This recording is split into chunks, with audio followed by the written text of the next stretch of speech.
It must be understood in order for the world to become sane once more, that the human body, the body-mind of every human is already happy. No matter what's arising right now, no matter what's happening in your life right now, the body-mind itself, no matter what's going on in your head, is already happy. And it's because of what's going on in your head that you don't know this. You don't realize it. Because you are always looking to be happy, to be made happy. You're seeking, always seeking. Every human being is seeking. And if the individual isn't seeking for happiness, someone is seeking happiness for you. A parent is always trying to make the child happy. For instance, husbands are always trying to make their wives happy, and so on. We don't succeed. And if we do, it doesn't last long. That's conditional happiness. Conditional happiness means that it's not going to last long. My mother used to say, I wish it was sunny, then I'll be happy.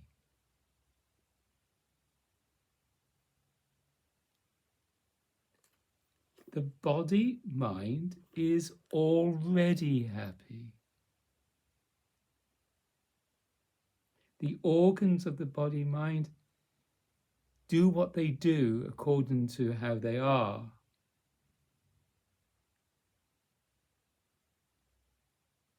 You don't pump your blood around the body. You don't grow your hair. You don't grow your nails. You don't make all the saliva and the snot and the shit. It all happens. It's a wonderful organism, is the body-mind. But we interfere with it, forever interfering with it. We're doing interference. And I use the clenched hand and the clenching of the hand to indicate that's what we're doing, the self-contraction. The self-contraction is at the root.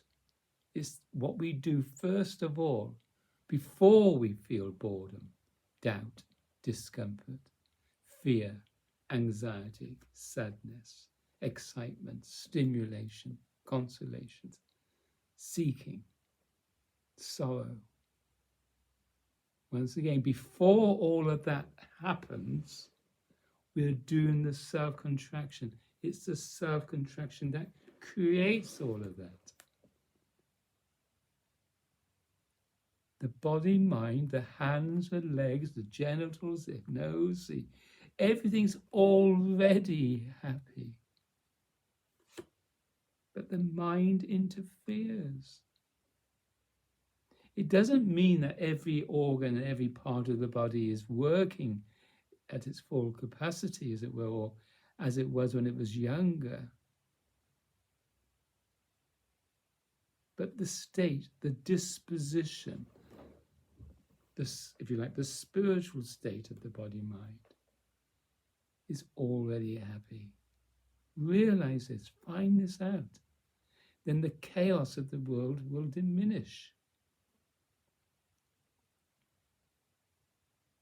Because much of what we're doing is seeking to be made happy. We are emotionally blackmailing one another. We're manipulating one another. We are forever putting ridiculous demands upon one another.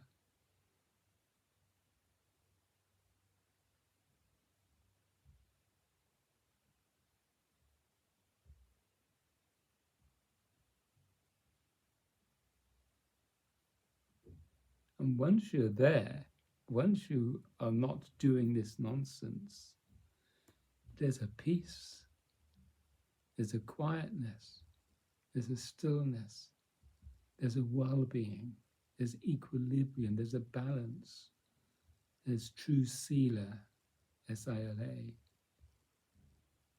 Sanskrit word. Equilibrium. And there's this feeling of God, of the divine, whatever you want to call it. There's this feeling of love bliss swimming around the body-mind.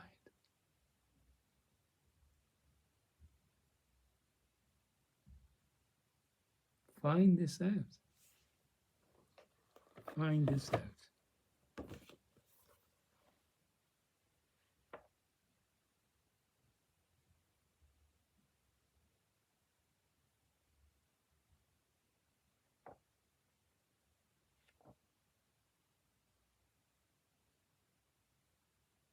This is what the teachers, the enlightened people, have come to teach us. They incarnated. But society doesn't want to know them because they're ecstatics, because they haven't got a place in society. They're not part of the click-clack. They're not part of the mechanism of society. They stand apart. Can I say we stand apart? I'm in this world, but not of it. I do what I have to do, but I really am not of this world.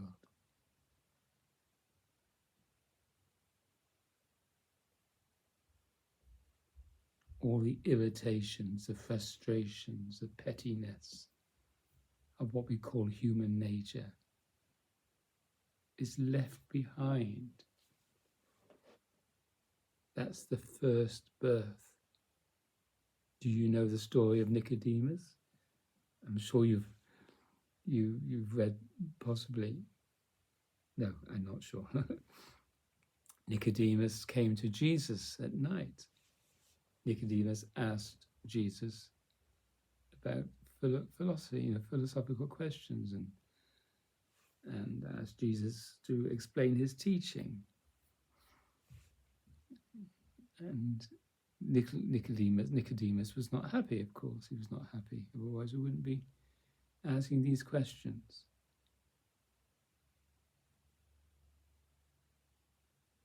And Jesus said, well, you've got to be born again. Born of the Spirit. You've got to give up your first birth stuff. Transcend it. And be born again of the Spirit.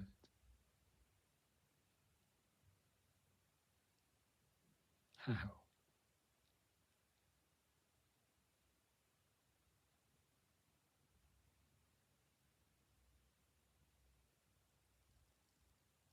Everyone is dramatizing an emotional problem. Everyone. Because of this activity of the self-contraction.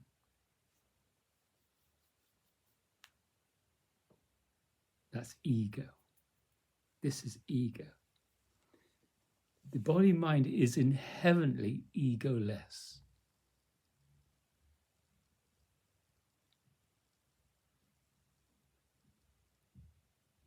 The inherent state, the inherent disposition is likened to the open hand.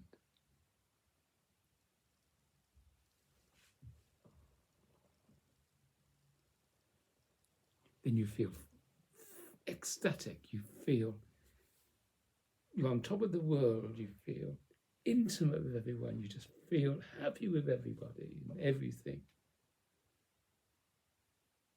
It's a joy to be alive.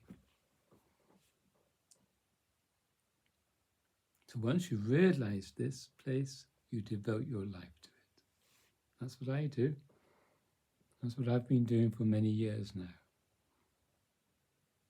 I notice this nonsense, I turn away from it.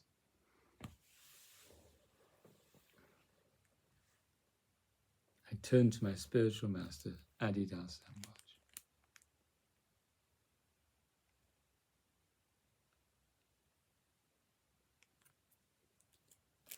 People turn to dogs, to animals, to the countryside to find their peace, to a horse, to children.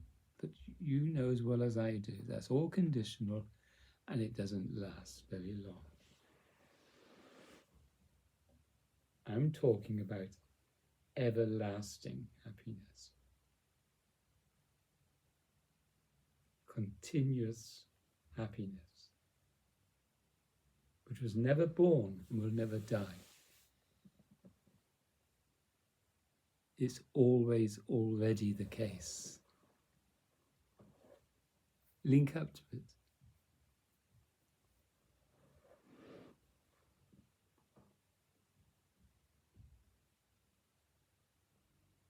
I'm never miserable.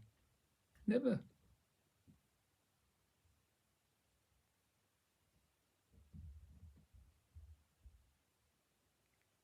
I'm very ordinary. Very human. Without adding nonsense, this nonsense, to conditional life. I simply function. So when reading, I'm reading. When playing the piano, I'm playing the piano. When cooking, I'm cooking. When I'm making love, I'm making love. When I'm in the shop, I'm in the shop. When I'm with you, I'm with you. There's no separation, no going away. This book, just recently purchased, Lightning, Thunder, Cows. It's about really the spiritual mystery of life, seen through the eyes of a zookeeper.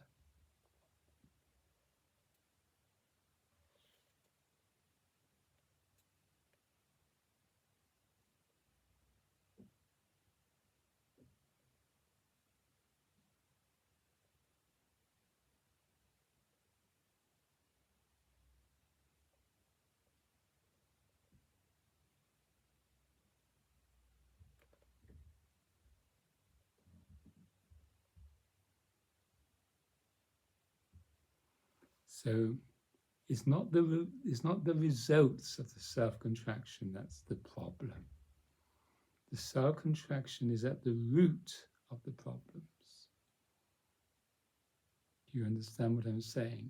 If you didn't do this, this is very little, it's not understood by many people.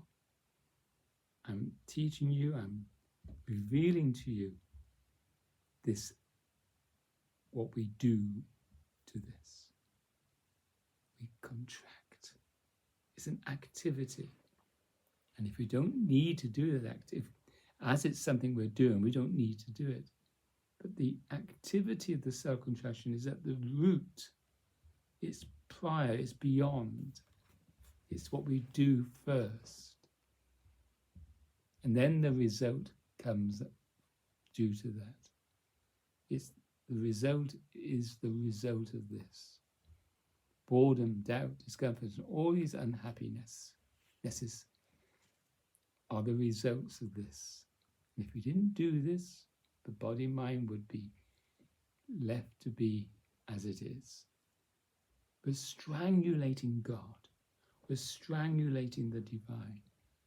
We're not allowing that to flow through the body-mind.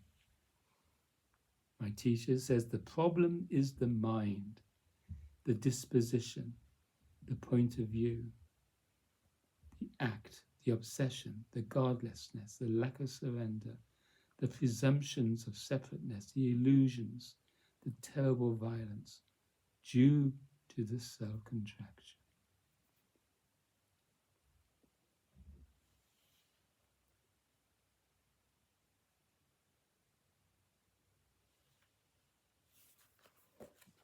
And this is what I use as an example. Look, I'm pinching my skin. It's the pinch that's causing the skin to go white or have a blemish in it. It's the pinch that's causing the pain. And the more I pinch, the more painful it becomes. And if I didn't know I was pinching myself, I'll go to the doctors and say, doctor, I've got this pain in my hand. And he, not seeing the pinch, would prescribe something. It doesn't work. If you could see the pinch, then he'll say, stop pinching yourself. And that's basically it. But pinching ourselves, every individual, millions and millions and millions of self-contraction.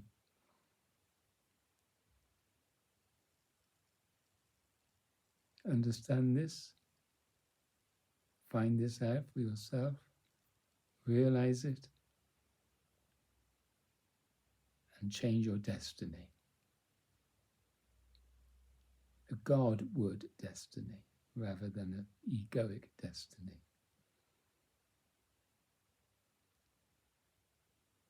And then you are already in relationship, because this activity avoids relationship. It takes you away from whatever you're doing.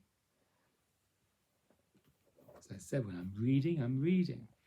I'm with the words. I'm with the page. I'm not going away from it.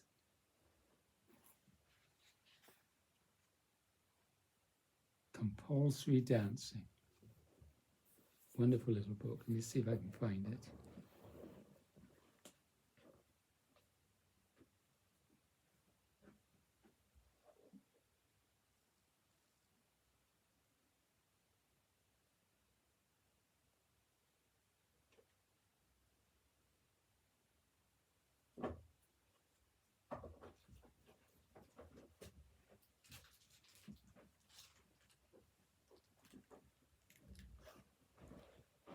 There's a little book, Compulsory Dancing. Got some wonderful essays in here about how to be happy.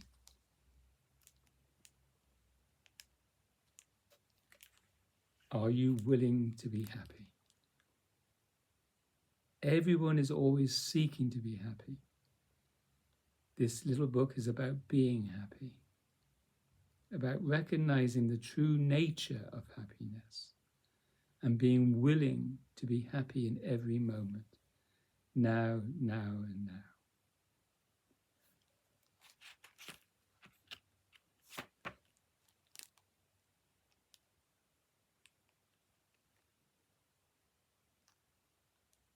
I've recorded these essays. So they are online. Thank you for listening. It's a heart matter rather than a mind. It's the heart that has to govern the body-mind, not the mind. The content and all the chit-chat is nonsense. It's imaginary, it's a dream. Wake up. Thank you for listening.